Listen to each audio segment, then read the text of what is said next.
ముందుగా ప్రతి ఒక్కరికి నమస్కారం. జై శ్రీమన్నారాయణ. అలాగే ఈ యొక్క సమాచారం అది కూడా ఇప్పుడు మేము ఏదైతే చెప్పాలనుకుంటున్నామో ఆ సమాచారం అది కూడా ఎవరిని ఉద్దేశించి కాదు. అంటే ప్రజెంట్ బయట ఏంటంటే జరుగుతున్నవి ఈ యొక్క వీడియో రూపంలో తెలియపరచడం జరుగుతున్నది. ఆలోచిస్తారని కోరుచున్నాను. అయితే ఈ రోజుటి ప్రేరణాత్మక ఏంటంటే విడాకులు తీసుకునేది భార్యాభర్తలే, కానీ శిక్ష అనుభవించేది మాత్రం పిల్లలు. చిన్న చిన్న గొడవలు పెద్ద పెద్ద దూరాలుగా మారిపోతున్నది. ఒకప్పుడు కలిసి మాట్లాడుకునేవారు, కలిసి ఏవైనా మాట్లాడుకున్నా నవ్వుకోవడం చేయడం చేసేవారు. కానీ ఇప్పుడు ఒకరినొకరు చూసుకోలేనంతగా చేరుకున్నారు. అందులో కూడా ఎక్కువగా నష్టపోయేది పిల్లలే. విరిగేది బంధం కాదు, ఒక చిన్నారి మనసు. అమ్మ ఒకవైపు, నాన్న మరోవైపు, మధ్యలో నిలబడేది ఒక అమాయకమైన బాల్యం. వారి ప్రపంచం ఒక్కసారిగా మారిపోతుంది. అనాథలుగా మారుతున్న చిన్నారులు. తల్లి తండ్రి బతికి ఉన్నా సరే పిల్లల తాలూకా వారి ప్రేమకు దూరం అవుతున్న పిల్లలు అలానే పెరుగుతున్నారు. అది కనిపించని అనాథత్వం. ఈ రోజుల్లో డబ్బు కాదు, ప్రేమ కావాలి. ఖరీదైన బొమ్మలు పిల్లల తలక బాధని తగ్గించలేవు.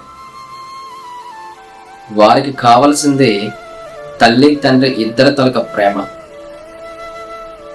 తల్లిదండ్రులతో గడిపే సమయం కావాలి పిల్లలకి.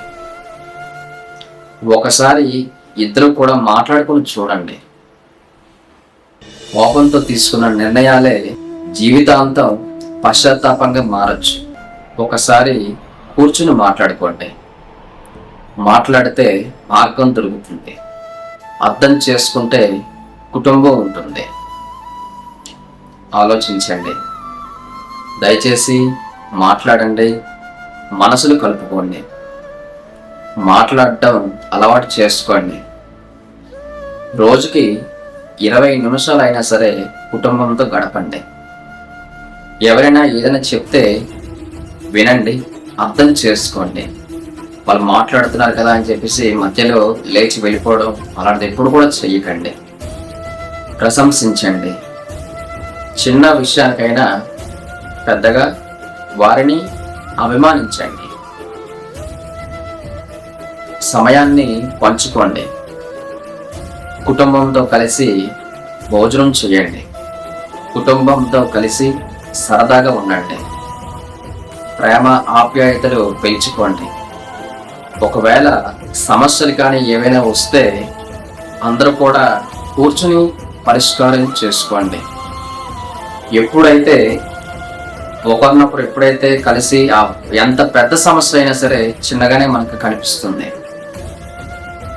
మనసులో కలిసే కుటుంబం సంతోషాల నిలయం. ఈ రోజు నుంచే మార్పు మొదలు పెట్టండి. పిల్లలకు తల్లిదండ్రుల ప్రేమ ప్రత్యామ్నాయం లేదు. చిన్న చిన్న గొడవలకు విడిపోవడం సులభమే, కానీ విరిగిన బాల్యాన్ని మళ్ళీ నిర్మించడం చాలా కష్టం అవుతుంది. ఒకసారి పిల్లల తనక భవిష్యత్తు గురించి ఆలోచించండి. జై శ్రీమన్నారాయణ. సర్వే జనాః సుఖినో భవంతు. స్వస్తి. ధర్మాన్ని ఆచరించండి. ఆ ధర్మమే ఎప్పటికీ కూడా శ్రీరామ రక్షగా మీ అందరినీ కూడా కాపాడుతుంది. శుభం.